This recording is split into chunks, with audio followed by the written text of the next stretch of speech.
The most common time that you can help somebody is when they're down. And there are a lot of people that are down because they're at their end roads and they don't know where to turn. That when people come into any of our branch locations, that you outreach your arms and you help them and you see what their problems are. I think that's what we brought to this industry. I think that's what we brought to this community, that we try to outreach to the people that need us the most, and we're here to help serve them.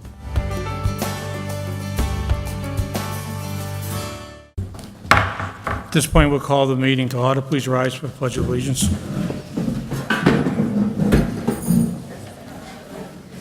I pledge allegiance to the flag of the United States of America and to the republic for which it stands, one nation, under God, indivisible, with liberty and justice for all.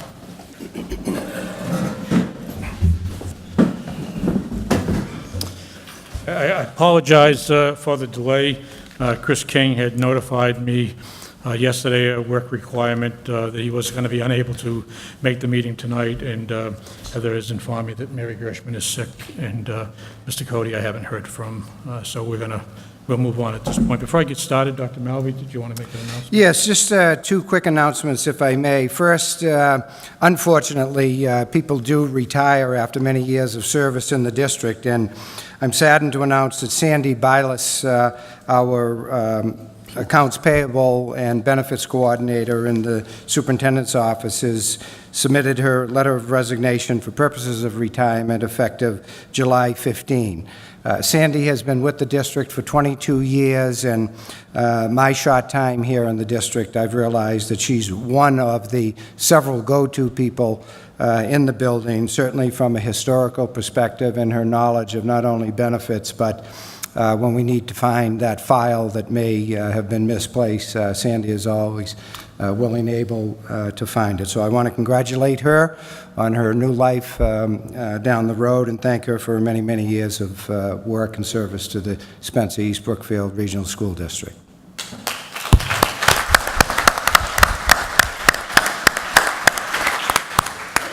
Also would like to give a recognition to Karen Zaleski, who has recently completed her doctoral program at Boston College. And having gone through my own doctoral program many years ago, it took me a while for people to, and I thought it was strange, but you end up with the title Dr. So-and-so. I certainly don't need it. I try to take my stripes off and try to be just Ted Malvey as anyone else would be, but it is nice to be able to congratulate Karen for her many years of hard work. Having gone through a doctoral program with a lot of other people in this country, we get to that crossing point that when it comes dissertation time, which is the culminating activity of the program, oftentimes we're not able to cross that bridge, and we very affectionately refer to people as ABDs, all but dissertations. And Karen stuck with it. I want to congratulate her for that. It's well-deserved, well-earned. And the special part about the doctoral program at Boston College is that groups of professionals join as a cohort, and they go through many of the classes and the exercises and the internships and ultimately the dissertation together, sometimes individually. In Karen's case, she worked with several other colleagues throughout the Commonwealth and conducted her doctoral research. So, with all due pleasure, I congratulate Dr. Karen Zaleski.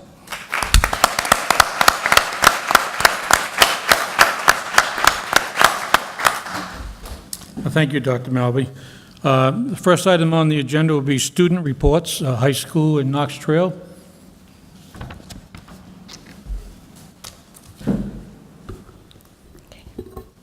Hello and good evening, everybody. I am Alicia Fagarski, a freshman at Prouty. David Prouty High School Student Council receives the Gold Council Award. The Student Council recently went to the Massachusetts Association of Student Councils annual conference. While there, the council also received the Gold Council Award. The Gold Council Award of Excellence is awarded to those councils that demonstrate the highest level of leadership, plus meet additional standards as set by the National Association of Student Councils. The award distinguishes outstanding the award distinguishes outstanding student councils by guiding student leaders and their faculty advisors through a process featuring standard-based criteria and demonstration-based outcomes, reflecting more than 80 years of expertise in student council and leadership programming. The National Honor Society induction ceremony will be held on Thursday, April 10th in the auditorium. The keynote speaker will be Mr. Ray Martinez, founder of Everfi.com. The following students join the NHS: Anna Bogdan, Ryan Bowen, Nicole Cummings, Austin Pittman, Jamie Fontaine, Taylor Houston, Danielle Houston, Casey LaCare, Samantha LaPrade, Josh LaValle, Adrian Novas, Jackson Paul, and Robbie Van Dyke. And the Panthers of the Munch of Marth were Ryan Bowen and Maria Martinez. At Prouty, we're going to be holding parent-teacher conferences on April 29th from 5:30 to 7:30. And also, Prouty has recently won an award from Project Red. Working with the Department of Education, they are planning to give $1,000 to David Prouty High School in recognition for the increase in participation in our school breakfast program.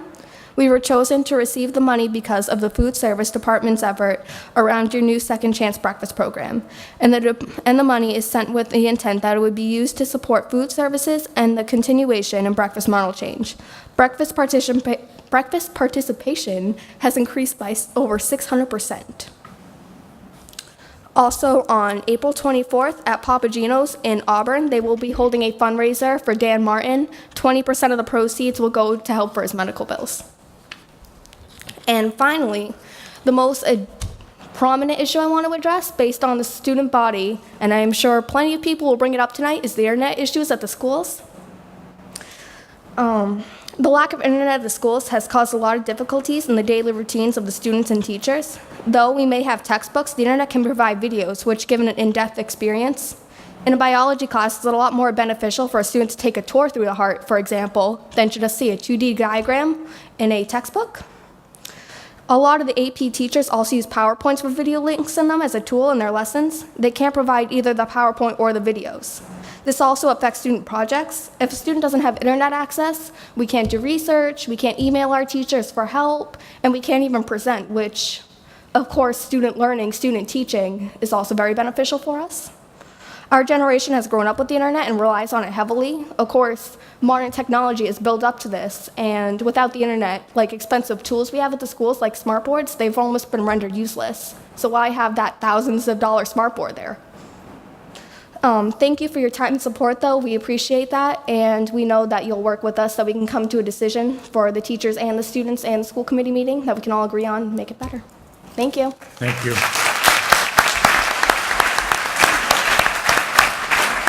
Dr. Trail?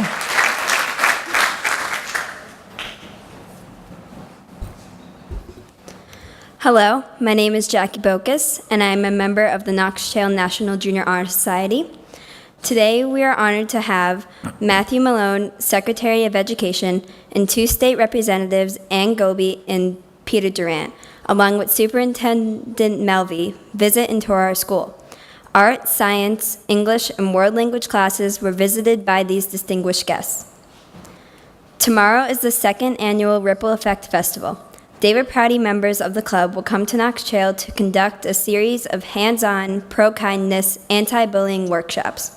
The festival will end with a presentation from Michael Chase, author of the book, Am I Being Kind? 40 students participated in a 6-week business workshop through FlexCon. On April 9th, the students visited FlexCon with their parents to tour the facility and to participate in a graduation ceremony. Thank you to FlexCon and their generosity and community partnership. All students have begun choosing their poems for the 18th Annual Lawrence Reynolds Declamation Contest. Thank you for your time. Thank you.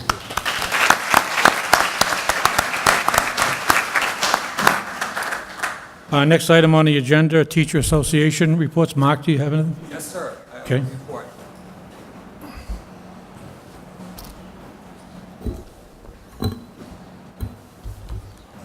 Yeah, the marathon thing. The marathon. Excuse me. We have the celebration day, the anniversary day. Good evening. Everywhere I go, I get the same question. Why the silence from the teachers? Your ranks have been decimated. Your supporting teachers' aides laid off by the droves. Places you've worked for years are being shut down. Leadership eliminated. And now the very tools that help you do your jobs are being physically taken from you. And still you remain silent. Why the silence for so long? I'll do my best tonight to explain why. At first, when this crisis struck a year and a half ago, we kept quiet because amid all the anger and posturing and buck passing, we were concerned that we would fall victim to the blame, the posturing, and the buck passing. Somehow, responsibility for the catastrophe would be heaped onto the teachers. So we kept silent, took our lumps, left the debate to the parties responsible not just for the catastrophe, but for the future solution. Above all, we really hoped that a plan would evolve that would lead the district out of darkness. So here we are tonight, still waiting for a sign of light, for a school committee who will lead the district in a positive direction. On March 6th, the school committee passed a level service budget and sent the assessment numbers to the towns. I guess we're not quite sure how committed the school committee is to getting this budget passed at town meetings. It seems that more energy and time is being spent on dismantling what we presently have than reaching out to parents, citizens, and town officials to make the case for your budget. If the school committee will take up the flag and run in the right direction to get this budget passed at town meeting and beyond, the teachers are standing by to help. To conclude, a school committee whose only focus is on how to dismantle the district will get nothing but a room full of critics. Critics in the form of parents, citizens, and teachers. If you want to look out at a room full of supporters for a change, then stop searching for creative ways to lose and devote your time and energy toward creative ways to win. In the meantime, the teachers have a story to tell. It may very well begin tonight. Just one more thing, personally, and I think it needs to be said. Every time you raise a sword against your budget, against your employees, or against each other, another parent decides to choice their children out of the district. Thank you.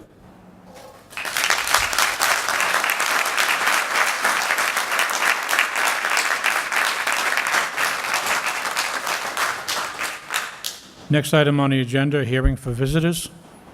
Mrs. McDevitt.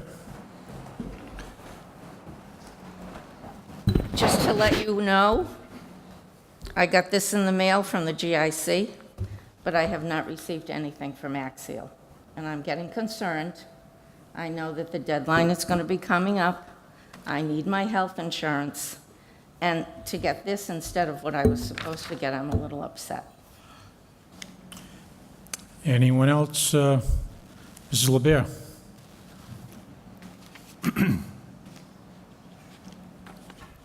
I just have two questions for you. First of all, what was the dollar amount that was received, I guess is the word, from taking the retirees out of GIC? Can anybody share that amount?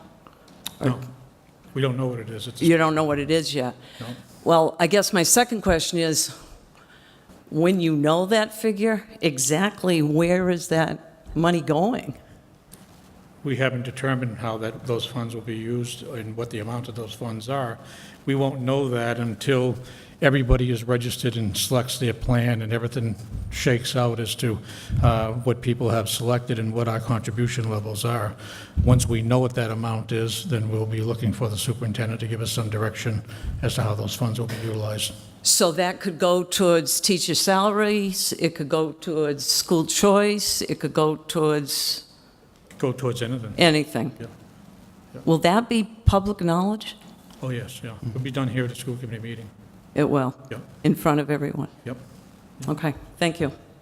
To Mrs. McDevitt's point, I'll share with you what I know, Marie, and I did receive a call from Axiom saying that although GIC had been notified and had approved the removal of everyone, that those were sent by accident to all of the members. And their package is on the way. They're in the process of doing it, but that's why you received that in the mail. Anyone else to comment? Okay. Seeing none, we'll go on to the Secretary's report. Approval and retain the minutes of executive session of February 11th, 2014. The board has had an opportunity to review those. If there aren't any questions, is there a motion to approve? Motion. Motion approved, motion made by Mr. Cludier. Is there a second? Second, Mr. Chairman. Second by Mr. Nyquist. All those in favor? Aye. Aye. Opposed, so voted. Next, approve and retain the minutes of executive session of February 26th, 2014. If there are no questions in regards to those, is there a motion to approve? Motion to approve. Motion made and seconded? Second. Seconded by Heather. All those in favor? Aye. Aye. Opposed, so voted. Next, approval of minutes of budget public hearing of March 6, 2014. Is there- Motion to approve. Motion to approve, a second? Second. All those in favor? Aye. Opposed, so voted. Approval of the minutes of the regular meeting of March 6, 2014. Motion? Motion to approve. Motion made, seconded? Second. Seconded. All those in favor? Aye. Opposed, so voted. Next, approve and retain the minutes of executive session of March 6, 2014. Motion? Motion. Motion made, seconded? Second. Second, all those in favor? Aye. Opposed, so voted. Approval of the minutes of the public hearing of March 25th, 2014. Is there a motion? Motion, Mr. Chairman. Motion made and seconded? Second. Second, all those in favor? Aye. Opposed, so voted.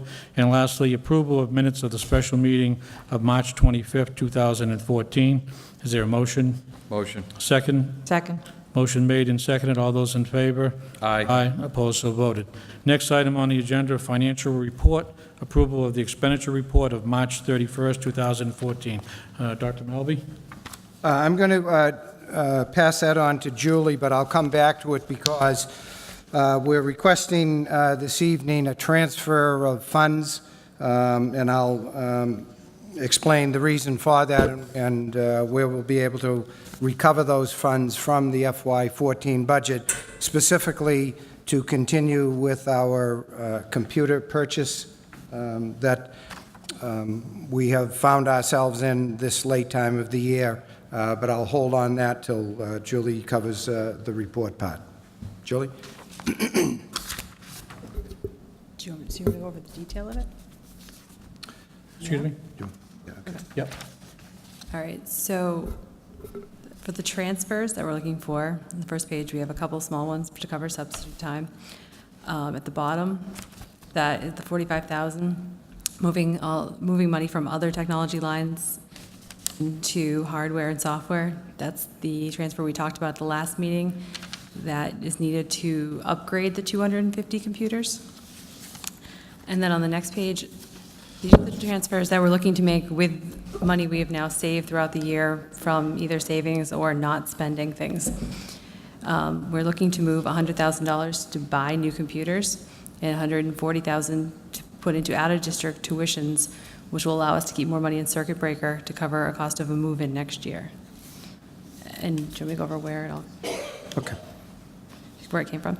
We're going to take $5K from clerical salary savings, $50K from teacher salary savings due to an unfilled position and unpaid leaves of absence and savings due to retirement, $30K for paraprofessional salaries due to an unfilled position and changes in staff throughout the year, $20,000 from special ed contracted services, $20,000 from custodials from savings from an unfilled partial part of the year salary and savings from supplies, $25,000 from utilities from savings in electricity and telephone, and $90,000 savings from employee benefits, mostly unemployment savings, and some health insurance and Medicare savings.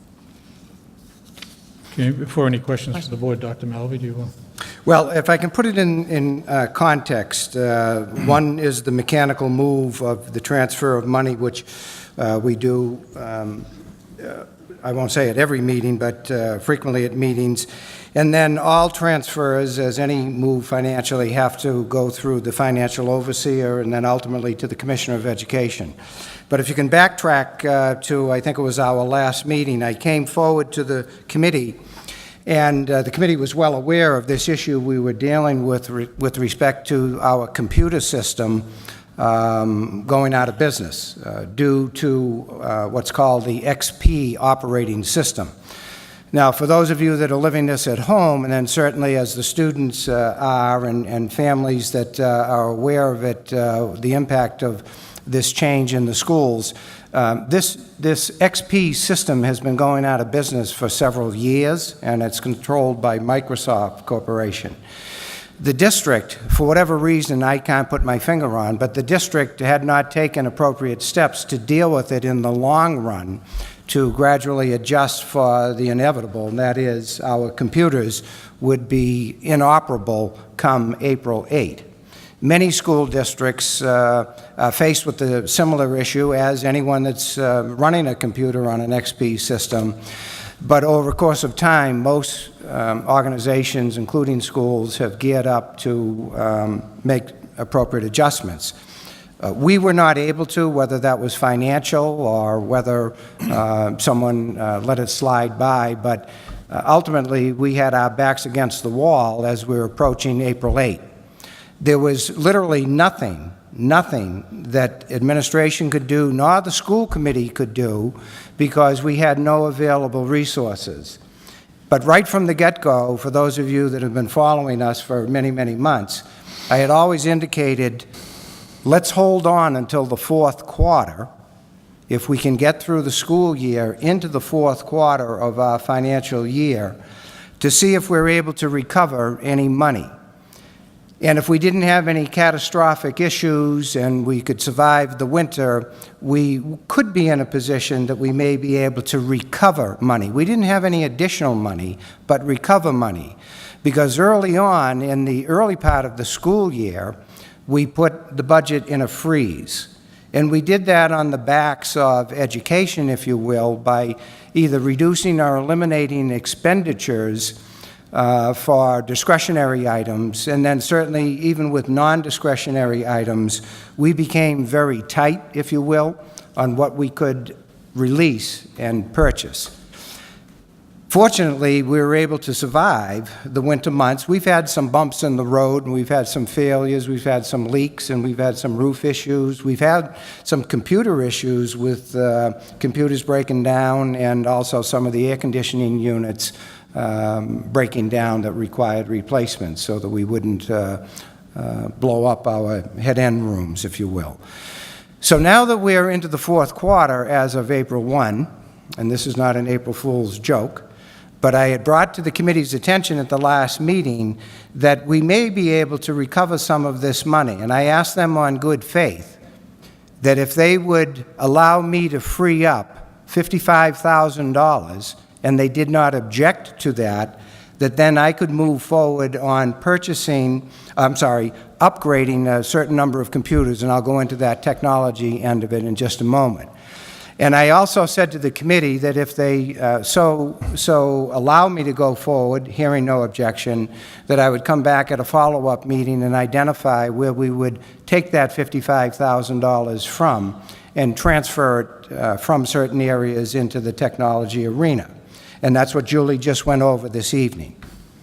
Part of that plan also, although at the time I did not ask for approval, but I am this evening, part of that at the time, administratively, we were also looking at if we're able to continue down the road here in the fourth quarter and free up some more money, because every day, every week that goes by, we're in a better position to close out the year with a positive balance. So administratively, we decided that if we're in that position, that I would come forward and request of the school committee another transfer of money, and this evening we're asking for $100,000 to transfer from areas where we will recover the money by not spending it down over the next couple months. So that's in front of the school committee as well. Not new money, not found money, simply taking it from other accounts that we think that we got this far in the year, we'll squeeze out another couple of weeks, 2 months, and be able to recover that money and help us on this technology issue. And last but not least, we're also requesting an additional transfer of $140,000 that we can look at to apply towards tuition accounts that we know we're going to have going forward. And by putting the money into our revolving account called Circuit Breaker, financially we put ourselves in very, very good position closing out this year, number one, and then also opening up fiscal year 15. Now, before we went forward with all this work, and ultimately for the committee's review this evening, I had to run it by the Commissioner of Education's people. First, our financial overseer, because we really can't move unless he's on board and he has the authority to say no. And then we have to go forward to the Commissioner of Education's people, explain the same thing all over again, and we do that independently of the overseer so they can get an independent, objective read on it. And they're more than agreeable with it. They think it's an excellent plan to go forward, not only to deal with closing out FY14, but puts us in a pretty good position to springboard into FY15. So with that, we're bringing that forward to the committee this evening for approval between the 55, which it turns out that through Julie's scrubbing of the numbers here, we're actually able to reduce that to $45,000 because we still had a little bit of money left in the technology budget, so you're not going to transfer it within its own account, if you will. And then we add in the additional request of $100,000, which can purchase up to 70 computers, 100 computers, Steve? 70, 100? 70 computers, additional computers. And then the last piece of the 140. So what we had done initially, or what I had asked of the committee initially at the previous meeting was, if they're okay with the 55, now we can reduce it a tad to 45. That will allow us to take 245 of our computers across the district that are upgradable. We have a bullpen of a little over 800 computers in the district, but of those 800, there are only 245 that have been identified that could be upgraded. That is, changing out parts to a more new system, if you will, also handling the software and be able to run when we plug it in. So our tech people identified that for us for 245 computers. I round up to 250 because we might have thrown in an extra computer or two. As we started to actually go through this, we realized that some of the computers and servers that we had online would not handle the upgrade, if you will, so we had to purchase new on that. But ultimately, if we say 250 computers based on the 45,000, now we go forward for an upgrade. Now we go forward with the 100,000 for approximately 70 computers. We're able to upgrade further, and we're still going to try to squeeze that out a little more to maybe bump it up to close to 100 computers. But if you add it up quickly, we're well over 300 computers now. Not great when you think we had 800 online, but the 800 are basically useless to us. You heard the young student say that the importance of the internet, and quite literally throughout the district we've had to pull staff and students off the internet, come back with it based on the 245 that we're trying to get online now, and now an additional 70, and we'll throw in a few more. It only gets us a little over 300. So we still have well over 300 computers to get back up to our 800 complement. We're not going to be able to reach that this year. So what we've done with the computers that we can upgrade and the purchase of new computers, We literally have pulled computers across the district so the tech people can go and, reconfigure those. And then on a priority basis, we have rationed them back to the schools and to administrators, albeit limited in number. So we literally have people sharing computers, both professional staff as well as students. That's not good when you have lived the technology life for a number of years. And as you've heard, most of our instruction now is heavily into technology. All of a sudden, to have the rug pulled out at this late stage of the game, it's not the way we like to do business, but we had no choice. And we have no choice now other than to try to keep chipping away at it, and that's what we're bringing forward to the school committee this evening. So roughly a little more than 300 if the committee approves these transfers. It doesn't have an impact on the budget other than where the money was originally placed. We didn't expend it completely in certain line items. We're able to pull that back now comfortably in the fourth quarter. The financial overseer is agreeable. The Commissioner of Education's people are agreeable. And if the committee so approves, we will have a letter to the Commissioner tomorrow morning. And we've requested of him, through his folks that we work with directly, to turn it around real quickly. And the reason is we only have, after the April vacation, I think 7 or 8 weeks left in the school year. I'm never going to be able to replace the lost time from April 8 on, where we had to pull back, particularly in internet activities. Never going to be able to replace that. But the quicker I can get the final approval from the Commissioner after the committee acts, the quicker we're closer to our goal. Now, over and above that, with respect to the FY15 budget, and if I may, Mr. Chairman, I'll hold on that piece unless you want to get into that now. But on the FY15 piece of the budget, which is on the agenda, we also have a capital request that the committee has approved. It's gone forward to the 2 towns, to the municipal officials. And that was a capital request for additional technology in the amount of $632,000. And I'll be able to explain that in greater detail. We have more detail of what that all entails this evening, and we'll be forwarding that greater detail on to the Spencer town officials. Thursday evening, Julie and I are meeting with the East Brookfield town officials, and we'll share that information with them as well. But if we were successful, and I'm asking people to get the message out, I cannot do it. Mr. James's remarks with respect to the school committee, well taken, I think, but they can't do it on their own. It's going to require the folks, the people, students, the parents, the non-parents, the folks out there that really understand the modern day society and how critical technology is to an educational program. We need you folks out there to convince other folks that we need a positive vote going forward to the respective town meetings, and depending on how it ultimately would be financed by the towns, the 2 options being either they can pay directly from whatever available cash they have, or if they have to go to an override vote for a debt exclusion, they can pursue that avenue. We think, although I don't think it's official unless the committee knows something I don't, we think the town of Spencer may be leaning toward that going forward for a debt exclusion and override vote to carry the capital request.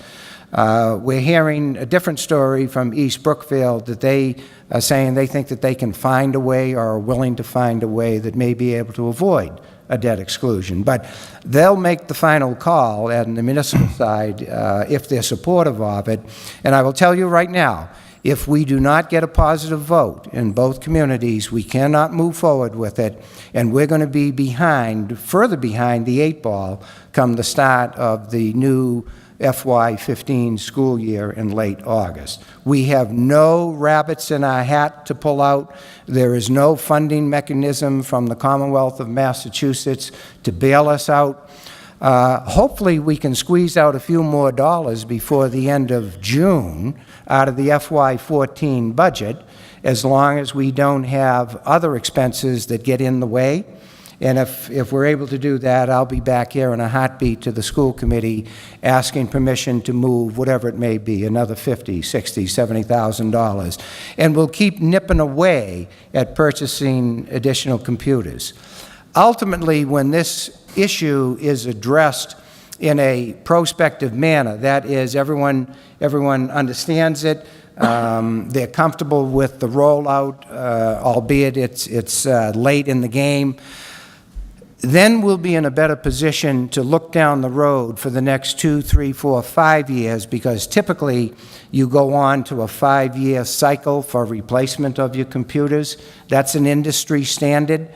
So as we go forward and get past this hump, whether I'm here or a successor, they should be rolling out a plan to the school committee and to the community so you won't get hit with such a large price tag in the next 5-year cycle. You gradually nip away at that. And that doesn't necessarily mean you got to go completely new, but if we're able to upgrade our equipment now, we're in a better position to patch those, upgrade them, repair them, providing the manufacturers still support those particular pieces of computers, if you will. So that's kind of the big picture where we're at, Mr. Chairman. Okay, thank you, Ted. Any questions from the board?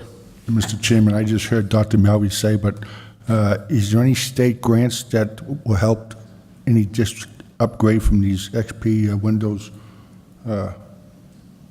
No, none that I'm aware of. We did apply for what's called pothole funds, and it's an amount of money, correct me, Julie, I think it's about $800,000 across the Commonwealth, thereabouts, in that vicinity. And they call it pothole funds because typical potholes that we have because of our winter, you got to fix them somehow, or we're all going to lose our tires and rims. But the Commonwealth permits that for districts that are in tough straits. Hello? We've been living this for a year. So we did our best. Actually, we put in for all of it. I think we were well over $800,000 for our request. We knew we weren't going to get that. But fortunately, we were successful and recently have been notified that we would receive, through this grant program, Kurt, $30,000. And we can apply it any which way we want. We haven't grabbed it on the tech piece yet because we're looking at some other areas that we may use it as an offset, but we will use it wisely. And if we pay down certain expenses, not including technology, that could conceivably free up $30,000 in other accounts that I'll be back in front of the committee for approval. So that's all we're aware of right now with respect to grants. Any further questions, Ms. Narcos? I was going to ask Dr. Mel, is he going to explain that piece of paper he gave to us about? Yes, that's relative to the request for the 632. I can do it now, or if you'd rather wait till we get to the FY15 budget, because that's really the proper place. Okay, we'll wait for the budget. Fine. Any other questions, Mr. Narcos? No, thank you. Any other member? Mr. Cludier? Mr. Chairman, thank you. Thank you, Dr. Malvey. I asked at our last meeting for a technology plan, and it was presented this evening because I really wanted to understand, and I wanted more so the public to understand the depth of the request that we're looking for. The debt exclusion that we talked of was for $632,000, and it was for technology, it was for computers. And we said that was only a part of what the district needed. Well, tonight it shows that the district's in need of $1.2 million to serve the technology needs of the district. And my question, Mr. Chairman, through you to the administrator, to the superintendent, the $100,000 that we'll be spending this evening, if we vote it positively, will offset this $1.2 million. Am I correct? It will help, yes. We're purchasing hardware, and it will, it's going to be hardware computer workstations is what I believe is what you're telling us off of this list, correct? That's correct. Okay. With that, I support the transfers. I think they're awfully large transfers this late, not this late, but this early in the fourth quarter, and I'm somewhat concerned about transferring this kind of money with 2.5 months left to go, but we're caught between a rock and a hard place, and we really need to act on this, and I think that technology is important. I think that the need for these computers certainly is something that needs to be dealt with immediately. We were aware of this early on this year, but unfortunately, it wasn't in the budget when we came into the year last year. It wasn't planned for, and we've simply tried to keep the district afloat this year. I think that after talking with Julie and Dr. Malvi and understanding where we are with the budget, the current fiscal year's budget, that I feel that we're able to make these types of transfers and not run the course of double jeopardy and end up with a deficit spending issue at the end of the year. So I'm comfortable with this. I'm going to support this this evening, and if there's no further discussion, I'll let you call for discussion, and then I'm prepared to make a motion. Any further questions from any members? I just have one question. Heather? The computers we're purchasing, are they brand new or are they refurbished? The ones that we will purchase are brand new, and we expect to, correct me if I'm wrong, Steve, we expect to go to the state bid list because we can make a purchase that much quicker, and we're going to have them what we call camera ready. They'll be ready to go as soon as we can get them out here, and the delivery time is supposed to be in a heartbeat. Okay. Any other questions from any members? To add to what Mr. Cloutier said, and for those that have questioned why this is being done at this such a late time, this issue has been totally ignored for the last 3 to 5 years, even though folks here at this committee and in the former administration knew what we were being confronted with. There's no effort put forward whatsoever. We had a CBT technology committee that was headed up by some prominent business people that had a wealth of knowledge and expertise in this area, that made substantial recommendations to the school committee and to the district, and they were totally ignored. And everything that they recommended 3 to 5 years ago is now coming home to roost now. So, yeah, we're open for the criticism. How's the board going to do more? But it's been placed in our lap within the last month. So unless there's any other further questions, the chair will entertain a motion. Mr. Chairman, I make a motion that we approve the transfers as requested. Is there a second? Second. Second by Heather. Any further discussion? All those in favor? Aye. Opposed? So voted. If I may, Mr. Chairman, just to that point that both you made and Mr. Cloutier, all school districts in the Commonwealth of Massachusetts are required to put together a technology plan. We have one. The last version of this goes back to the year 2010. Nothing has been done. Mr. Hayes also mentioned the involvement of an advisory group that we have here to this school district, referred to as CVTE. It's Career Vocational Technical Education, and it's a group of local business people, if you will, that serve their time to help the school district in an advisory capacity. But back in 2010, they did a report. Nothing has been done. So no one should walk out of here thinking that all of a sudden we uncovered this problem. This problem was appropriately identified. Forget the XP issue, but it was appropriately identified that the district was going down the wrong path and really had no resources to plug into this technology issue. Now, the people that serve on the CVTE group are in the industry. They live and die with technology. Several of the people own their own technology companies. Hello? They know what they're doing. And whatever happened here in this district, by not identifying it and dealing with it, even incrementally, I think is a sin. But it's easy for me to say because I wasn't here. But now we all bear the brunt of this, where I've had to field a number of angry questions and comments from parents, and I get it. I understand it. I welcome it. The committee has had to field questions from an angry nature as well. Our professional staff are quite put out from it, and I think it's an insult to them. But I'm not pointing fingers at anyone. I'm simply saying You've got to get the message that we've got to move on. These reports are old, but you go back to them, change the dates, and that's where we are now on April 15, 2014. It will get worse for us as we have to shut down, and the shutting down will have the State Department of Education come in, and I can't say that they will take us over, but I will say that they will have a greater voice in how we operate.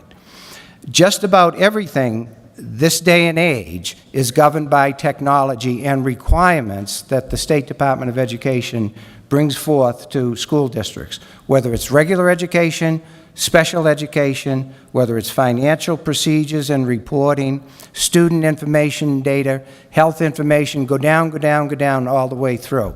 And we are very, very quickly going to fall out of compliance and suffer the sanctions of a higher authority. So you know, these plans are there. It's not easy reading. If people want to take a look-see, we'll try to get them up on our website. But I want to thank the folks in the office, in particular Steve and Carol Crozier and Dave McNeely from the technology department that scurried about today to try to get this. So at least I could say we do have documents, folks. It's just nothing really has been done with them. And as time goes on, we're going to have to go back to these drawing boards, if you will, and update them, which is an annual requirement. And then hopefully as the message comes forward, you all, the committee, whoever comes in my place, and the community itself will be able to prospectively address this issue, because it's not going to go away. If anything, it's going to intensify in the years ahead. Thank you. Okay. Next item's under unfinished business, curriculum report. Dr. Malvey? I want to just emphasize the fact that we are still continuing our work with the DSAC group of the Department of Education. And as you recall, DSAC stands for District and School Assistance Center. We've continued with our professional development activities. I think just a week or two ago we had a follow-up activity, and the DSAC folks are knocking on our door again to come out here, I believe in June. Dr. Zaleski can correct me on it, but I believe they're going to come out again in June to be working with us and then set the plans for next year.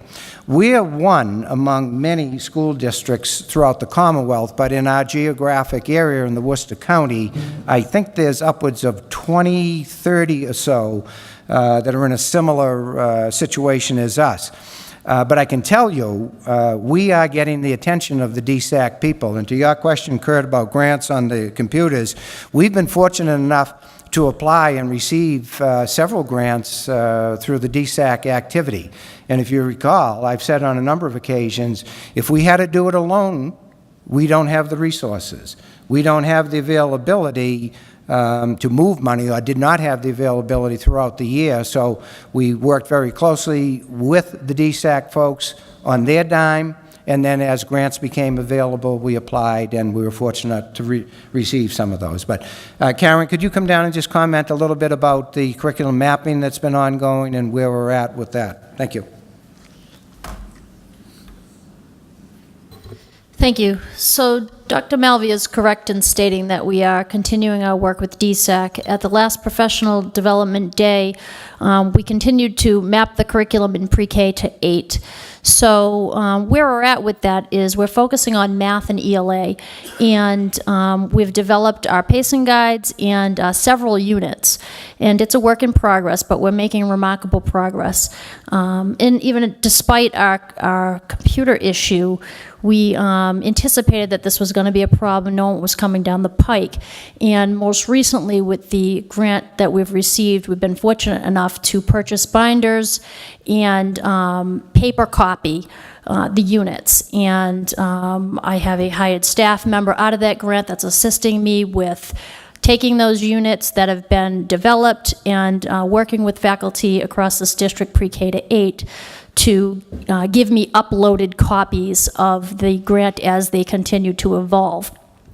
That being said, I was able to take the grant funds. 2 grants were written that I had worked with on through DSAC, allowing us a significant amount of funds to continue to purchase resources to support the work of curriculum mapping in the form of books, primarily for grades 2 and 3.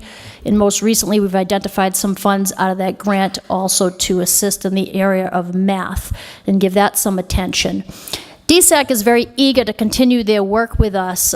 We've been fortunate enough for the past 2 years to work with them. They see that we're committed and invested in making progress. They've partnered very, very closely with me to write several grants.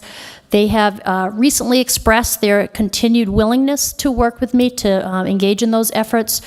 That being said, I actually just received an email from them today. They are willing to commit their time to this district next school year. I know that we do not have proposed professional development days agreed upon or voted upon by the board yet, but they have committed in writing to me today that they are willing to work with us, give us a series of dates to come before the board for approval to continue this work for next year. So it's pretty exciting. We are moving the district forward in this area, and it's our hope that as we start to unroll the math and ELA even further, that eventually we're going to branch out to the other content areas, because I received a lot of feedback at the last professional development day from other faculties stating that they really want to be on board with this work as well: science, social studies, art, music. That's exciting, that despite what we're faced with in this district, folks are very eager and doing everything in their power to really work with us and faculty particularly. So that's the report to date. Thank you, Karen. Thank you. Any questions from any board members? Thank you. Karen says, okay. Next item on the agenda, FY15 budget update. Dr. Malby? Yes, just to revisit this, that the committee has approved a budget in the amount of $24,151,795, and they're holding to that. It has been sent forward as the approved budget, being sent forward to the town of Spencer and the town of East Brookfield, with town meetings scheduled in April. Along with this, and the point that I want to get to, unless we have questions on that, is the capital request that also went forward at a follow-up meeting where the committee approved the amount of $632,000 for a capital request on the technology piece that I just explained. I did pass out to the committee this evening some more detail, and with the permission of the chair, I'll simply run through it. It may not mean a lot to you, particularly if you're not familiar with some of the terminology, but at least it will give you a snapshot that we just didn't put a figure there. We tried to tie it to what our technology people felt would be necessary. And I just want to get back to Mr. Cloutier's comment where he said that overall it's about a $1.2 million investment. And even if we go forward with the $100,000 here this evening, yeah, we may be able to shake some of that out. But as I'm told from the technology people, it's kind of like going down an old sewer pipe, that as you start to repair one section and you get to the next section, that may need repair, and then you may get to a connector or an elbow, and that may need repair. And then ultimately, when you start to connect into servers and switches, based on the newer models, remember, most of our computers are 10 years or older, and they can't handle a lot of the speed and capacity of an updated system. So I'm told that as we get there, we still may be looking at the need for some of this money that we've put down here. But we're talking about hardware purchases, district switches, district servers, workstations in the amount of approximately 450 additional new workstations, patch panels, stack cables, patch cables, flat screens, miscellaneous pieces and parts that go with the computers. Then we jump into what bandwidth, new bandwidth. I'm told that the bandwidth that we currently have, and the bandwidth allows us, to really access a lot of the more modern day operations on internet and videos, etc. we're less in our capacity right now than your home versions. That's pretty sad. So if you really like to get into your own system and you think that's fine, we have 800 units and 1,800 children, not all on at the same time, but we tend to use it up and need greater bandwidth. So we're looking to increase the bandwidth. We're also looking to go on what's called a cafeteria point of sale so that we can you can access the payments and data from students. I believe you also can find out what they're eating, at least in other districts that I've been in. So if you want to monitor the nutrition of your children, that's possible. And then we're looking for a new library circulation system. Circulation system that we have now is so outdated that when it goes down, for example, just the other day we had this accident in Leicester and it knocked out the power. It knocks us out for a couple days on our library system. So we want to be able to upgrade that to more modern day. And then we get into software, various software pieces that we haven't been able to purchase this year, either because it couldn't be appropriately budgeted or we had to freeze it. So we're looking to get back to that. And then additional district software that the teachers use for instructional purposes. I'd be happy to call on my colleague Steve Torrey if you have any specific questions. I'm not the technology person, and they've done a nice job feeding this information to me, but it's done in summary fashion.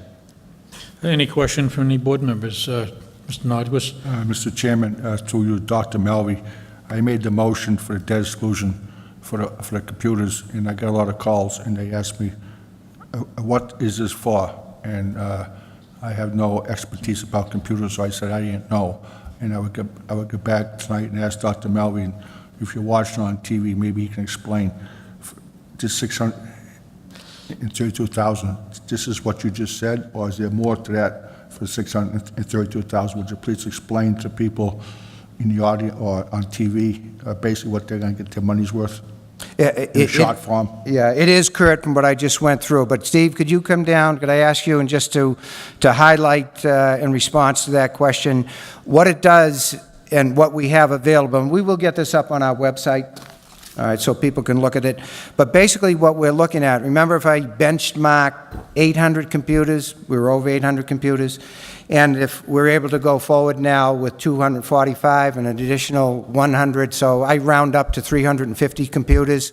We're 450 away from our goal, so that's where Mr. Torrey will pick it up, that we're looking to eventually purchase up to that. We may not get it in one fell swoop, but we're looking to get up to that, and that requires monitors, it requires keyboards, the mice, or the mouse to run it individually, and so on and so forth. Steve, can you kind of wrap that up for us? Yeah, so Mr. Norquist, if I understand your correct question, sir, you're looking for further explanation on the sheet that you have in front of you, or? Well, the general public on TV, the people here tonight can hear it, but who's on TV, who's watching the show, they would like to know what the money's being spent on. If you can just, oversight or just give a highlight, not every single thing, but what's 632,000 going to buy beside what Dr. Melvi's? Yeah, so on the sheet in front of you, you can see, like Mr. Clear said, it outlines $1.2 million worth of equipment that the district needs. And as Dr. Malvi had stated earlier, this is just a small beginning of where we could be in the long run for total costs on upgrading the entire system. For $632,000, we would take the sheet that you have in front of you and we would purchase partially off of that sheet what we could be able to afford with that, which would be a chunk of it would be new workstations, new servers, new switches, patch paneling, internal cabling, and stuff and of the like to get the system to start to get up to where we need it to be. Any further questions, Mr. Kurt? If you could put this on the website, Dr. Melvi, so people could see it. Absolutely, be happy to. Any other, Mr. Cludier? Mr. Chairman, through you to Mr. Torrey. Yes, sir. If you could just give a quick overview of the architecture of the current system for those people who are computer savvy. My phone's been ringing. Yes, sir. It's from folks in the district who can't believe that we're going to spend $632,000 on district computers. They can't believe it could cost that much. They can do it for $25,000. Yep. Now, you and I both know that's not accurate. Yes, sir. But if you could explain a little bit, without getting into, I don't want to take up a ton of time here, but if you can explain the current architecture of how the system is designed, how it functions or how it doesn't function, and what we're proposing to build for an architecture for the new system. Not a problem, sir. So currently, the way that the architecture is designed is everything is, for the most part, was designed based off of a Windows NT style workstation. So it was a early 2000, late 90s based workstation, and very little upgrades have been done since then. We have, of course, moved to Windows XP due to unsupport of Windows NT. However, the infrastructure is still the same. Most of the switching and routing within the district is all 10-100 base for speed. We're not at the 1000 base speed yet. Current infrastructure between buildings, we have a 30 megabit internet connection speed coming in from Charter that services the entire district. Each building is interconnected with a fiber link of 100 megabits per second. So data transfer between buildings is relatively quick. It's at the max capacity of our switching and routing at this point. However, once it gets to the end destination before it goes out to the actual internet, it gets funneled down from that 100 megabit speed down to a 30 megabit speed. So we'd like to increase that up to at least par with our internal communications. That's the bandwidth piece that you see on the paperwork in front of you. Our workstations are primarily, for the majority, less than 1 gigabyte of memory. The majority of them have 512 megabytes of memory in them. They typically have 40 or 60 gigabyte hard drives. The majority of the workstations were purchased or built in the early 2000s, from 2002 to 2005. The latest workstations purchased were in 2013 for a program at David Prouty High School. The majority of the network is surface mounted as far as our cabling goes due to the age of our buildings. The exception to that would be Wire Village and East Brookfield Elementary, which were built in modern times, so they have internal cabling. Knox Trail, half of their building is wired on 2-pair Cat5 instead of 4-pair Cat5, so all that needs to be replaced, as well as all the patch panel and internal cabling is of the Cat5 generation. So at least needs to be brought up to a Cat5e standard or a Cat6 standard at this point. We hope to get workstations upgraded to at least a Windows 8 operating system standard, manageable switches and routing throughout the district so that we can have control over our network access a little bit more than we do now, as well as upgrading our file and domain controllers to support a Windows authentication style system. Currently, the majority of our network is based off of a Novell 4.0 system, which was, again, pretty much deceased in the mid to late 2000s. I don't know if that answers your question, sir. It does. Appreciate it.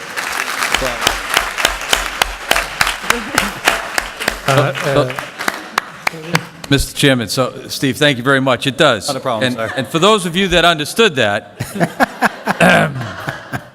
you understand that what we're working on is ancient computers. That's what we're working with in this district. And that, I've talked with Steve about it, and I'm comfortable that the money that we're investing this, we're not throwing good money out the window. We're making an investment in the future. We're going down the right path. As Dr. Malvey stated, there's been a committee that's been working in this district of private business folks that have donated their time to this district, that have made these recommendations years ago, and they've been ignored. And, they're the same basic recommendations that are being made today. Now, newer standards are out. Certainly, Microsoft has come further along. Technology does not stand still. By the time we sign the purchase orders to order these computers, the computers we will order will be out of date. That's just the way technology runs today. It's out of date. In a year, there'll be something new. But it's not something that we need to throw away. It's something that's going to be upgradable, but we have to upgrade it, which means we have to maintain it, which means we have to put money in the budget to fund that on an annual basis. It can't be looked at every 10 years. So it's exactly what I needed from you, so thank you very much, Steve. Any other questions? Dr. Malvi? If I may, Steve, could you comment a little bit for the education of all of us? But newspapers report out a lot, and certainly folks talk a lot about the new broadband initiative in the Commonwealth of Massachusetts. But if you could tell us what that is and where it ends here in the district, and then the last part, we're not able to attain that currently in Spencer. Yeah, so as far as I understand it, sir, members of the board, is that the Mass Broadband Project is a project that the state is funding in the western half of Massachusetts to connect towns with high-speed internet that haven't been connected in the past. The cutoff for what the state considers as western Massachusetts is East Brookfield. So they have run those high-speed internet lines all the way to the East Brookfield Elementary School and have stopped. They would like us to convert East Brookfield over to that mass broadband network, but unfortunately, the way that the system works is that we need to be all interconnected in our schools. So running on two separate networks, both mass broadband and charter, would be very difficult, if not impossible, at the present time to do. Because of that, we had pleaded with them to get them to bring it to Spencer because it is a very affordable high-speed internet option for us as opposed to charter business, which we currently use. And they basically turned us down for that. I'm not too familiar with the program and how it works. I know it does tie in the East Brookfield Library at the current time, and the fiber lines are run into the East Brookfield Elementary School, but they are not connected. And in terms of the funding, I'm not hearing anything at the state level, both through our representatives and through the professional associations, that the state is ready to step up to the plate, if you will, to help folks like us. But you never know what happens with political pressure, too. Scalia. Through you, Mr. Chairman. So I wasn't aware of that piece. So let's talk about that for a second. Yes, sir. If there's fiber connecting every one of the district buildings, Correct. what if we stick the head end in East Brookfield? I don't have the answers to that, sir. I'm not quite sure how that would work with our current layout. Charter currently owns the fiber that connects our buildings, and we rent that from them. Got it. The connection across that, because Got it. it's through the town lines. However, I'm not sure how it would work to run our own fiber through that. So it's not our fiber, okay. Correct. Okay, that's probably not going to happen. Okay, thank you. And last but not least, won't you agree with me, everyone, that are we glad Steve's on our team and not with the Yankees? Here's the problem as I see it. Although some would argue I consider myself to be fairly intelligent, but you lost me totally after the first 3 or 4 minutes. Yes, sir. And I'm afraid that that's the problem we're going to have with the general public out there. And I think, Dr. Malvi, what we need to do is somebody, be it Steve or folks he's working with, somebody has got to put together a program that we can put forward to the community, Viva Cable Access, as a public hearing, certainly a presentation at town meeting, but long before that, we need some type of production for dummies. That's what we need, okay, including me, so that we can understand this and convince people to support this. Because, like Mr. Cludia, my phone has been ringing off the hook because people don't understand why we need this. I'm not capable of explaining it to them, as Mr. Nordquist and others have said. So people walk away figuring they can't explain it. They mustn't need it too badly. So we need to have a program put together sooner than later, like within a very short period of time, next several days or a week at the most, that we can promote and put out there. And maybe it's a handout or something that has to go home with the students to the home, explaining what the problem is. But I think something has to be done to educate those people that we're going to ask to come and support this and pay the extra dollars.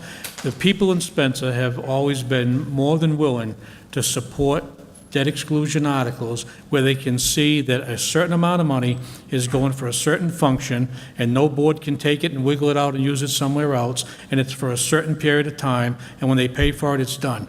We've had a lot of great success over the years as selectmen, Mr. Cloutier and myself, doing those type of projects. But we need someone like you and the administration to put a program together, and it's got to be quick. Yes, sir. Chairman. Cloutier. To that end, I think that an endorsement from the members of that independent committee that the school has had that has been working on it, and I mean, I believe that committee met just a few weeks ago, or maybe a month ago, or whatever.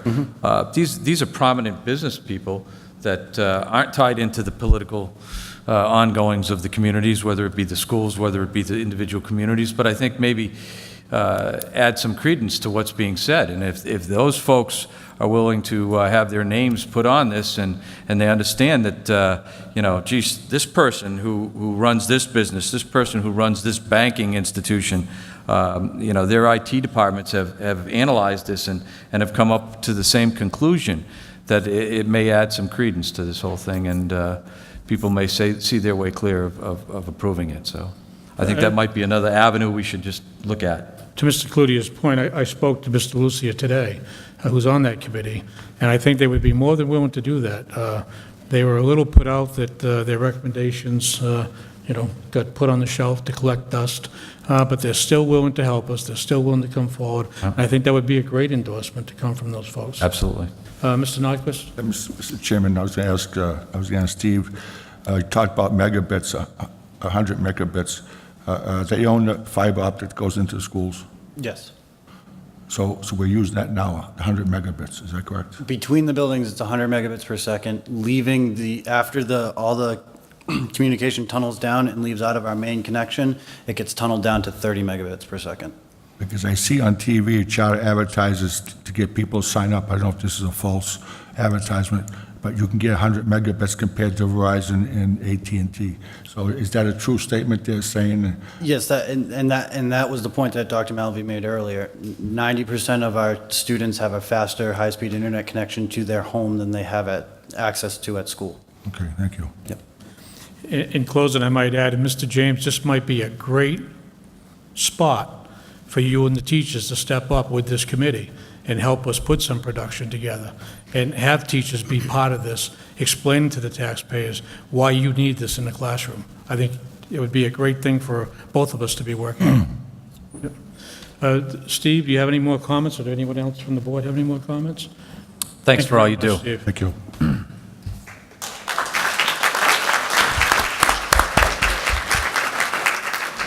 The next item on the agenda under unfinished business is the Lake Street School status. Before we get into this, just so that members will be aware, the information that's in your packet is for informational purposes only. Dr. Malvey is not going to be making a recommendation to close Lake Street School, so we are not going to spend a lot of time on this. We are not going to go through all the proposals and stuff. This will be something at another time, at another place, by another superintendent and perhaps another committee to look at. But because we asked Dr. Malvey to investigate it, I'm going to hold him to a 3-minute explanation. Dr. Malvey. Thank you. First of all, I want to thank my colleague administrators, the elementary principals, Debbie Zablocki, Ron Tomlin, Linda Stanlin, the junior high administration, Jody Barrasso and Joyce Nelson, and high school, Dave Bayshant and Bob O'Brien, and pupil personnel services, Dr. Karen Zaleski. I don't think I left anyone out, did I, folks? Okay, got everyone? So I want to thank them for putting up with me going through this and providing the information and analyzing it with me. But after further review, I am not in a position as an educational professional to recommend any one of the options. I provided the school committee with food for thought. We have 4 options that they could consider, and it all comes down to taking a look at the current configuration of Lake Street School, where we have 2 Head Start classrooms, we have 4 pre-kindergarten classrooms. Currently, we have 6 kindergarten, Debbie? 6 kindergarten and 5 grade 1 classrooms. And then we have some special needs rooms and obviously a gymnasium, cafeteria, library, and some breakout rooms. But when you take that configuration and try to superimpose it throughout the district, that's where we came up with different options. If we move some of these grades here, some other grades elsewhere. So we looked at the possibility of not only moving youngsters here to Wire Village, but moving some students to possibly Knox Trail, in particular preschool programs or kindergarten programs. Similarly, we also took a look at East Brookfield, whether that would work, not only moving some classes there, but the possibility of moving 6th grade up to the Knox Trail, as had happened this year, where 6th graders came from Wire Village up to Knox Trail, and variations of that theme to see if we could make it work.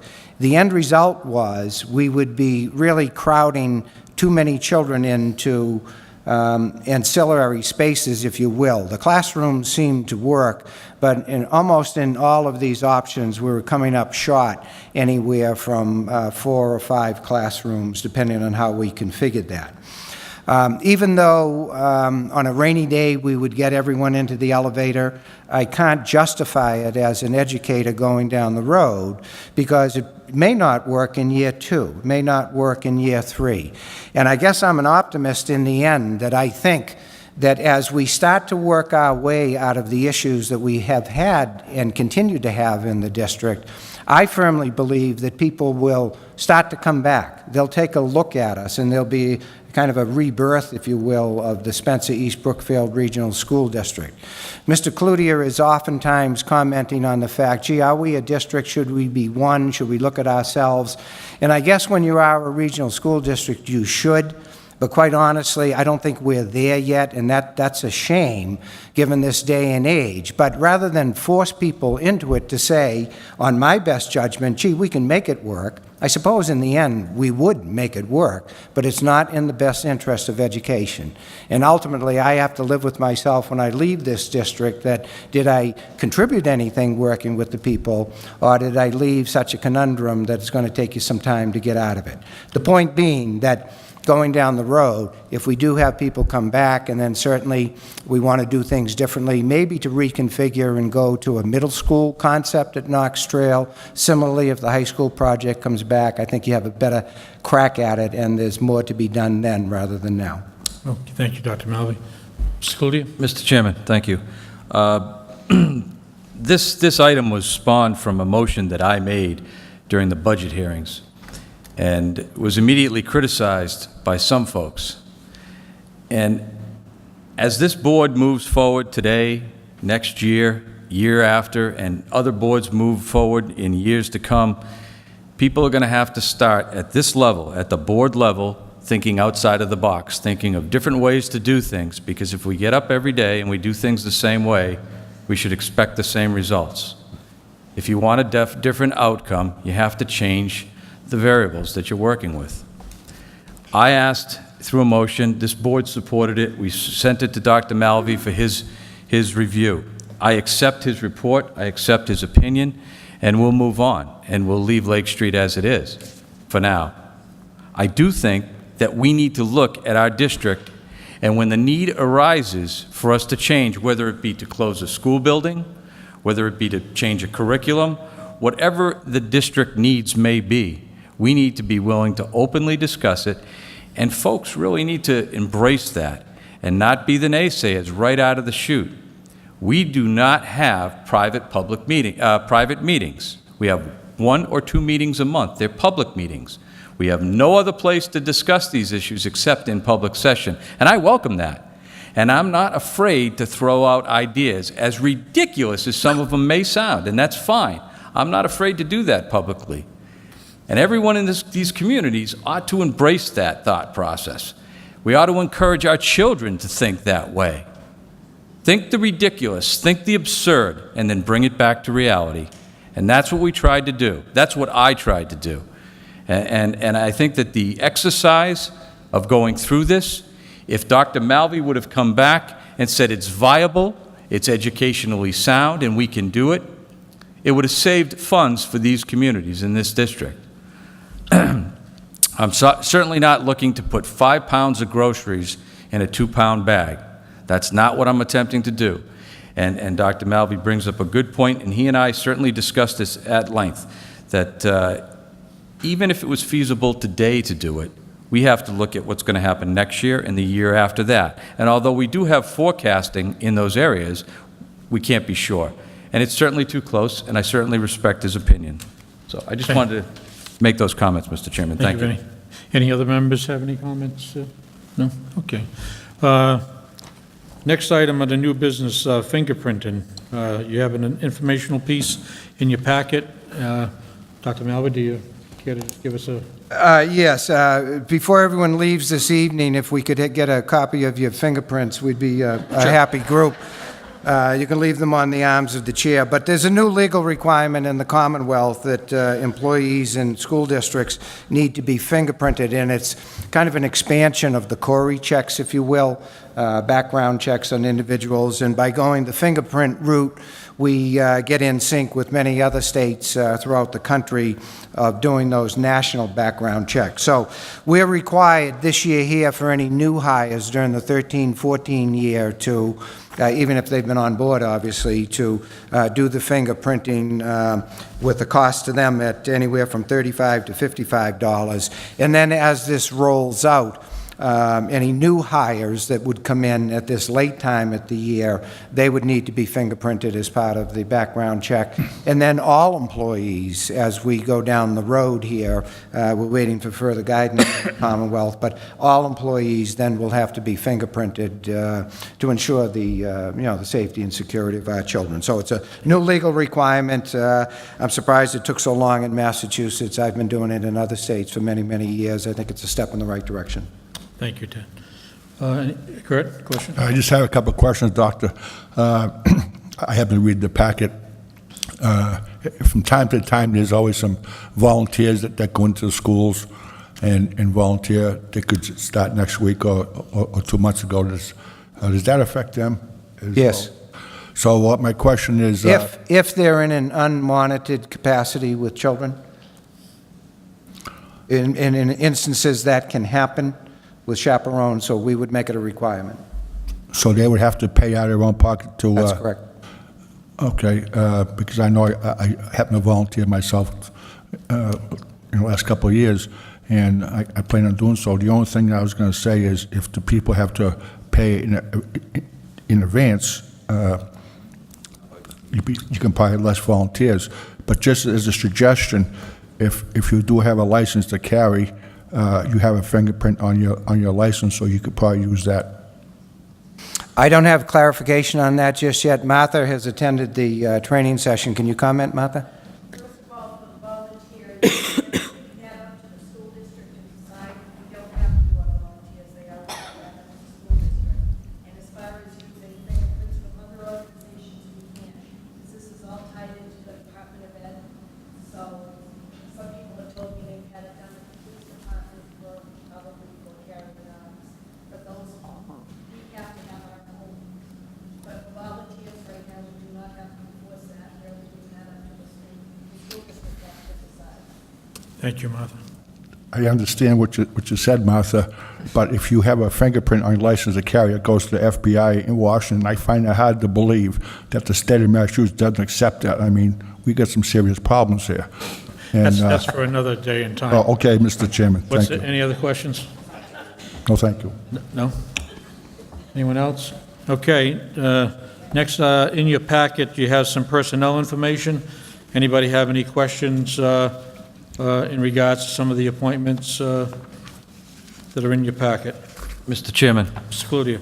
I just, as I went through the appointments, I just noted that some of the coaching positions stated volunteer, and so I inquired about it. And, I was told that, and given a list, that we have about 15 coaches that volunteer their time for these coaching positions throughout the year. And I know there are volunteers that volunteer their time for other things that are done inside the school districts as well. So I'm not going to name these people, but I just wanted to take the time to thank those volunteers who do donate their time. We appreciate it. Well said. Anyone else have any questions in regards to that? If not, you also have in your packet some enrollment figures that we get every month.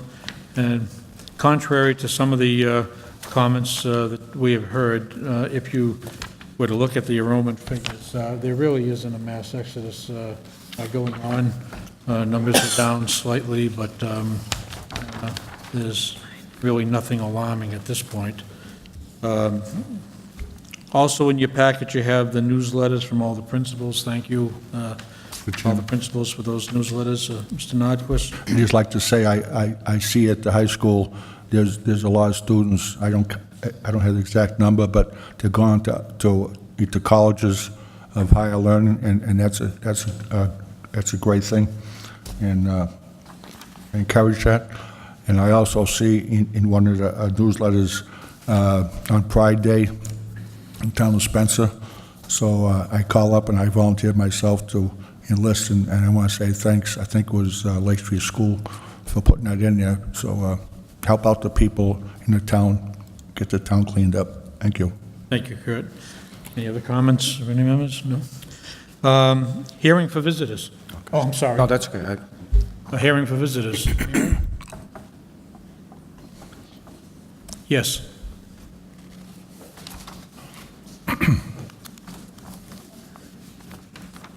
Hi, I'm Barbara Jetty. I work at at Knox Trail School, and I have been a townsperson for almost 30 years. So my kids have gone through the school system, and I apologize for being redundant if I am, because I didn't make the start of the meeting. I'm just here to talk about the fact that we don't have the internet. I heard Steve talking about the upgrades on the computer, and I think it's fabulous. But even if we do that, it's going to be a long time before we get the internet back. And the fact that we don't have internet is a joke. It's almost ridiculous to be trying to run these schools without the internet between schools, between parents and schools. I work with people that email parents daily about their children, and now we can't do that. And they can't do it from home, they can't do it at school, and it's really scary to be thinking that, okay, so then we're talking, so do we do snail mail? They get things a week late, and then you've got a postage bill kind of thing. So these things need to be taken care of. And I'll probably make a lot of enemies here right now, but we need to pay. We need to pay whatever needs to be paid to take care of this situation. It's absolutely shameful that there is no way to get in touch with these parents that are counting on us daily on reports about their children. And they don't even know that we can't get to them right yet. I mean, they're trying to email us and we cannot respond. And they don't even know why we can't respond, because nothing has gone home to say, geez, the school system no longer has email or any kind of internet. And the fact that these kids are doing these reports on books that were old, I don't know, 15 years ago when the internet came on and the kids started doing reports on the internet, those books were old then. And so now they're like ancient. We're talking dinosaur stuff. We are doing a huge disfavor for these kids in their education. And they're totally getting ripped off. And parents just aren't recognizing how old these computers are and that they need to be replaced and that we need to get the internet back. That's really all I've got to say. Thank you, Barbara. Yeah.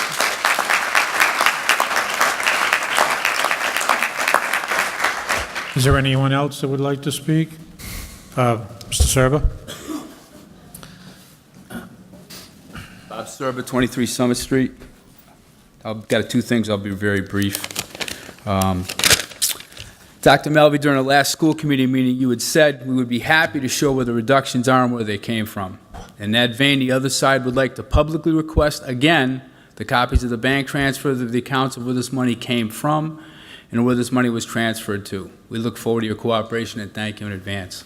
Kind of want to echo that last lady's sentiments.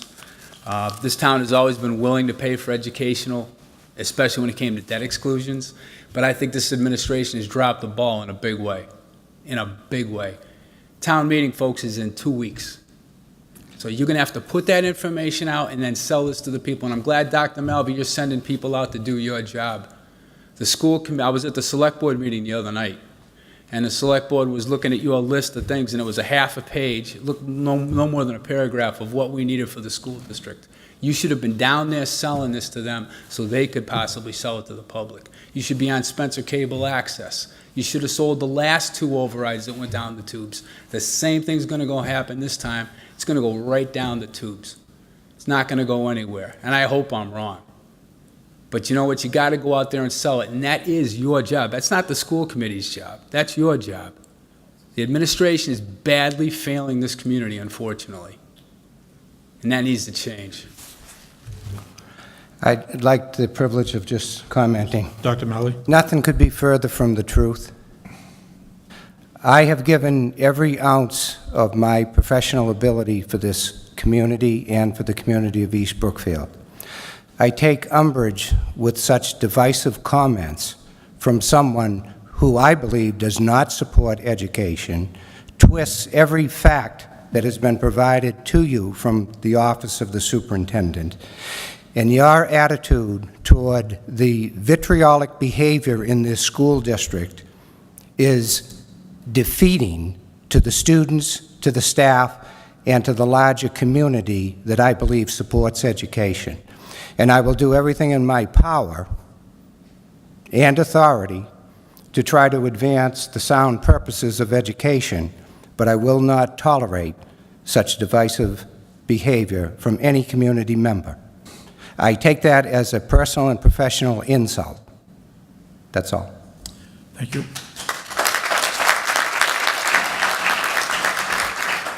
Next item is school committee comments. Any members have any comment? Mr. Notquist. Mr. Chairman, to Julie, through you, Julie, we talked about on the expense reports, Julie, on page 9, it says Wire Village Electric, $110,000. I brought that up. I think Mr. Cludier brought that up, and I think you come back and said to us that National Grid was going to come look at this, and if we bought the lights off them and this and that. I'm not really happy with that. Would you come back at a future meeting and explain a little bit more, if we hire an outside person, why we're spending $110,000 when the rest of schools are in their 70s and 80s? We could save probably $30,000 just on that. And if we have to hire somebody to come in and find a problem, then we ought to be looking at that. If National Grid wants to come in and solve the problem and have them sell us some lights, then some light bulbs rather, then we should go forward looking at that. So I just like to have you look at that. Okay. And the second thing is, Mr. Chairman. Yep. 2 years ago when I was on the board, this is to Julie again, we had to take a vote, and it was a one-night stand, so to say. The superintendent came in and said that we have to sign a contract with a supplier of electric, and it was down in Texas, and we had to sign it tonight because this was the doom and gloom, and I had questions, but we ended up signing it, and I think their contract is up or almost up, and I think we should go out for bid again and try to get a lot better price. We can answer that one, Mr. Notquist. Julie? Okay, so the contract was signed by Reza. It was December 2012. Correct. The contract didn't actually go into place until just recently in December 2013, and it's a 3-year contract, so the contract just started. We are actually seeing savings from this contract. Well, that was one good thing, but the other thing, it was a rush all of a sudden, and it just started this year, so there was some more stories that we didn't get right. Okay, any other comments? No, thank you, Mr. Chairman. If you just look at that. Yep, that okay. thing for Wire Village. Thank you. From the chair's perspective, several months ago, the committee authorized the chair to start the process to try to secure an extension of a waiver for Dr. Malvy. And I have started that process, and more recently, Dr. Malvy and myself have had some discussions, and he's laid out some of his concerns, and we've come to the conclusion that it's probably best serving the district for us to start the process of securing our own permanent superintendent.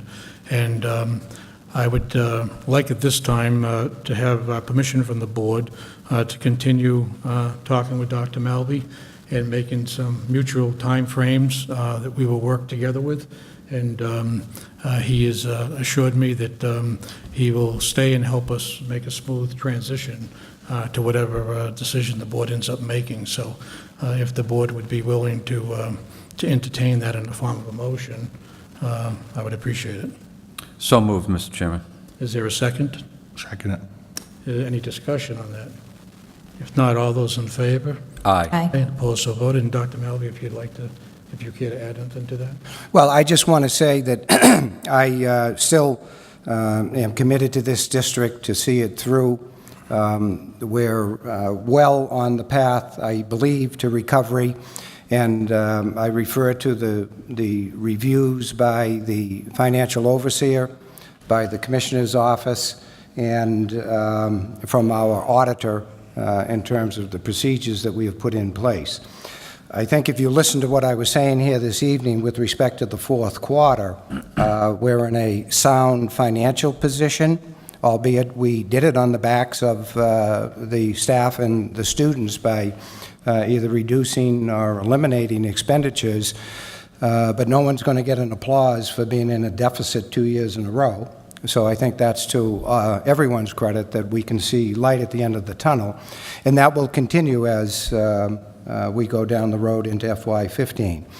The second big piece is with respect to the curriculum work, where we had the DSAC report earlier in the year, and then the follow-up with the Associate Commissioner of Education, Ava Mitchell, coming out and reporting the results of that report, and then the work that we've engaged in with follow-up conversation with DSAC and their involvement with us, and what Dr. Zaleski referred to this evening, that we have the mapping exercise uploaded onto the computer.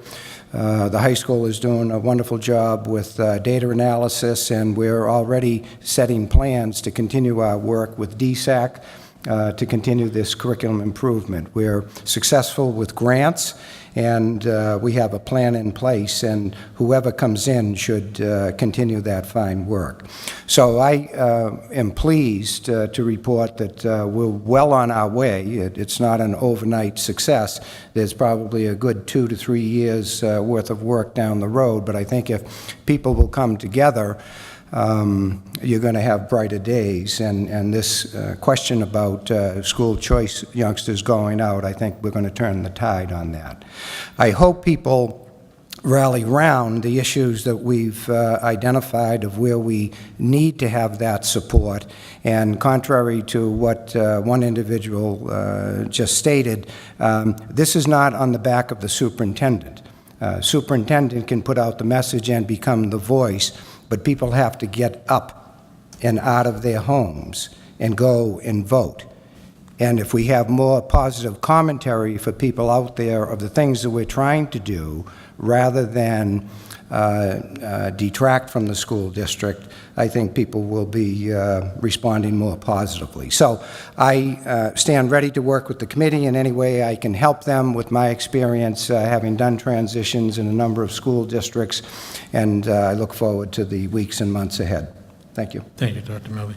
The next item on the agenda is an executive session to discuss strategy with respect to collective bargaining or litigation if an open meeting may have a detrimental effect on the bargaining or litigation position of the public body, and the chair so declares. I have agreements, but before you, can I just make a commentary? Yes, just an additional comment from Dr. Malloy. Yeah, I just wanted to make sure that folks caught that little piece when one of the students was talking tonight about the Secretary of Education. Do you know who the Secretary of Education is? You ever heard of a Secretary of Education in Massachusetts? Well, the fellow that is the Secretary of Education for Massachusetts is Matt Malone, and he is on the governor's cabinet. And lo and behold, I had the pleasure of meeting him several weeks ago and talking a little bit about our path here in Spencer, East Brookfield, where we need to go. And he offered to come out, albeit it was for a very brief visit today, but he did come out. He kept to his word, and because of the quickness of the visit, we had him go to Knox Trail School. He visited some of the classrooms, talked to some of the students, and we had a little more of a conversation, and basically I was making my pitch that we can use all the support that we can from the Hill, if you will. And because of legislative calendars that when secretaries or governor or whomever move about the Commonwealth, they get a flash right away so that they can be there. So it was nice to see Ann Goby and Mr. Durant show up. We appreciate their help. So I talked to them a little bit too, that we really need some serious help. So that if we make phone calls, whether it's for legislation or if we might need a little bump on grants, want to make sure that we get responded to. I'm pleased that the Secretary did come. He offered schedule and permitting to come back, so it's nice to have people that are in higher positions that may be able to help us. Not promising anything, but I do want to give him a plus for taking the time and following up to visit us. Thank you, Dr. Malloy. So we're headed to a grievance hearing. Is there a motion? Motion. Motion made, seconded. Second. Seconded by Mr. Nordquist on a roll call vote. Heather? Aye. Mr. Cludier? Aye. Mr. Nordquist? Aye. And the chair votes aye. And we'll come back only to adjourn.